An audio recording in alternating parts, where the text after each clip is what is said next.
जय श्री राम दोस्तों। चलते हैं आज की अपनी नई कहानी पर। शादी के बाद विदाई का समय हो रहा था। नेहा अपनी माँ से मिलने के बाद अपने पिता से लिपट कर रो रही थी। वहाँ मौजूद सब लोगों की आंखें नम थीं। नेहा ने घूंघट निकाला हुआ था। वह अपनी छोटी बहनों एवं सहेलियों के साथ सजाई गई गाड़ी के नज़दीक आ गई थी। दूल्हा वैदिक अपने खास मित्र अमरदीप के साथ बातें कर रहा था। अमरदीप, यार वैदिक, सबसे पहले घर पहुँचते ही होटल लैंडमार्क चलकर बढ़िया खाना खाएंगे।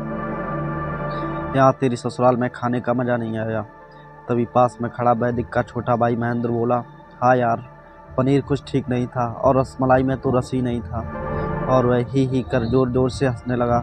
वैदिक भी पीछे नहीं रहा। अरे हम लोग लैंडमार्क चलेंगे, जो खाना है खा लेना। मुझे भी यहाँ खाने में मज़ा नहीं आया, रोटियाँ भी गर्म नहीं थी। अपने पति के मुंह से यह सब सुनते ही नेहा, जो घूंघट में गाड़ी में बैठने ही जा रही थी, वापस मुड़ी। गाड़ी की फाटक को जोर से बंद किया। घूंघट हटाकर अपने पिताजी के पास पहुंची। अपने पिताजी का हाथ अपने हाथ में लिया। मैं ससुराल नहीं जा रही पिताजी, मुझे यह शादी मंजूर नहीं। यह शब्द उसने इतनी जोर से कहे कि सब लोग हक्के बक्के रह गए। सब नज़दीक आ गई। नेहा के ससुराल वालों पर तो जैसे पहाड़ टूट पड़ा। मामला क्या था, यह किसी को समझ में नहीं आ रहा था। तभी नेहा के ससुर विश्वनाथ जी ने आगे बढ़कर नेहा से पूछा, लेकिन बात क्या हुआ बहू? शादी हो गई है, विदाई का समय है, अचानक क्या हुआ कि तुम शादी को नामंजूर कर रही हो? वैदिक की तो मानो दुनिया लुटने जा रही थी। वह भी नेहा के पास आ गया, वैदिक के दोस्त भी।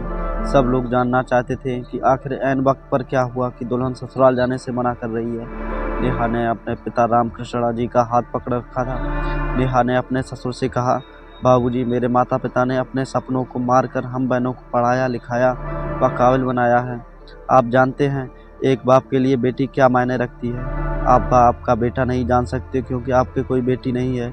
नेहा रोती हुई बोले जा रही थी, आप जानते हैं मेरी शादी केवल व शादी में बाराती के अवगत में कोई कमी ना रह जाए, इसलिए मेरे पिताजी पिछले 1 वर्ष से रात को 2-3 बजे तक जागकर मेरी माँ के साथ योजना बनाते थे। खाने में क्या बनेगा, रसोईया कौन होगा। पिछले 1 वर्ष में मेरी माँ ने नई साड़ी नहीं खरीदी क्योंकि मेरी शादी में कमी ना रह जाए। दुनिया को दिखाने के लिए अपनी बहन की साड़ी पहनकर मेरी माँ खड़ी है। मेरे पिता की 150 रुपये के नए कुर्ते के पीछे बनियान में 100 छेद हैं।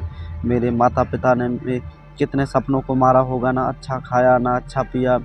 बस एक ही ख्वाहिश थी कि मेरी शादी में कोई कमी ना रह जाए। आपके बेटे को रोटी ठंडी लगी, उनके दोस्तों को पनीर में गड़बड़ लगी, वह देवर को रसमलाई में रस नहीं मिला। इनका खिलखिलाकर हंसना मेरे पिता के अभिमान को ठेस पहुंचाने के समान है। नेहा हाँफ रही थी। नेहा के पिता ने रोते हुए कहा, लेकिन बेटी, इतनी छोटी सी बात। नेहा उनकी बात बीच में काट रही बोली, यह छोटी सी बात नहीं है पिताजी, मेरे पति को मेरे पिता की इज्जत नहीं। रोटी क्या आपने बनाई, रसमलाई पनीर यह सब केटर्स का काम है। आपने दिल खोल कर वह हैसियत से बढ़कर खर्च किया है। कुछ कमी रही तो वह केटर्स की तरफ से।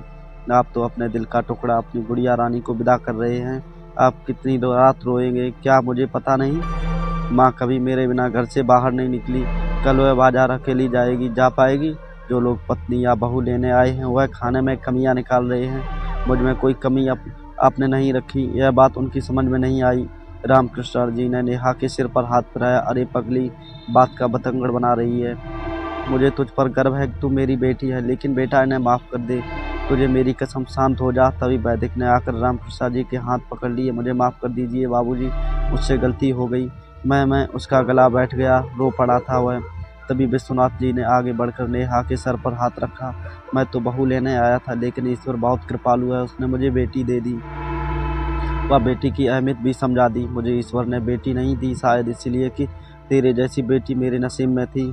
अब बेटी, इन नालायकों को माफ़ कर दे। मैं हाथ जोड़ता हूँ तेरे सामने, मेरी बेटी नेहा मुझे लौटा दे। और रामकृष्ण जी ने सचमुच हाथ जोड़ दिए थे। वह नेहा के सामने सिर झुका दिया। नेहा ने अपने ससुर के हाथ पकड़ लिए। बाबूजी, विश्वनाथ जी ने कहा। बाबूजी नहीं, पिताजी। नेहा भी भावुक होकर विश्वनाथ जी से लिपट गई थी। रामकृष्ण जी ऐसी बेटी पाकर गौरव की अनुभूति कर रहे थे। नेहा अब राजी खुशी अपने ससुराल रवाना हो गई थी।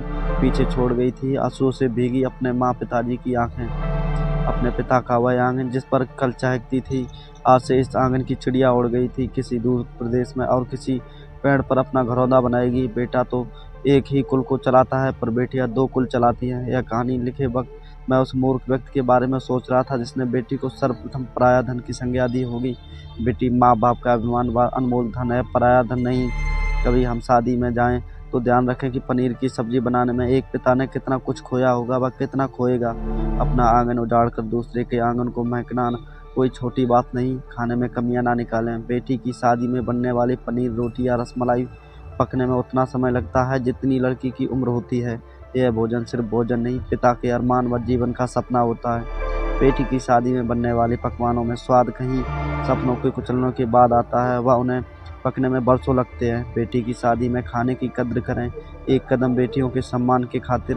एक बेटी अपने पिता के लिए क्या मायने रखती है वह वही समझा सकती है जिसके पास बेटी होगी। अगर बेटी की शादी एक अच्छे इंसान से हो जाए तो बेटी के माँ बाप को एक बेटा मिल जाता है। किसी ने सोना, किसी ने चांदी, किसी ने दौलत ही दे दी, उनको उनका घर बसाने के लिए अपने घर की रौनक ही दे दी। दोस्तों, कहानी पसंद आई हो तो लाइक शेयर सब्सक्राइब करना ना भूलें और ऐसी डेली नई कहानी सुनने और देखने के लिए हमारे चैनल को ज़रूर सब्सक्राइब करें और हमें कमेंट में ज़रूर बताएं कि ये कहानी आपको कैसी लगी और अगली कहानी आपको कैसी देखनी है। जय श्री राम दोस्तों।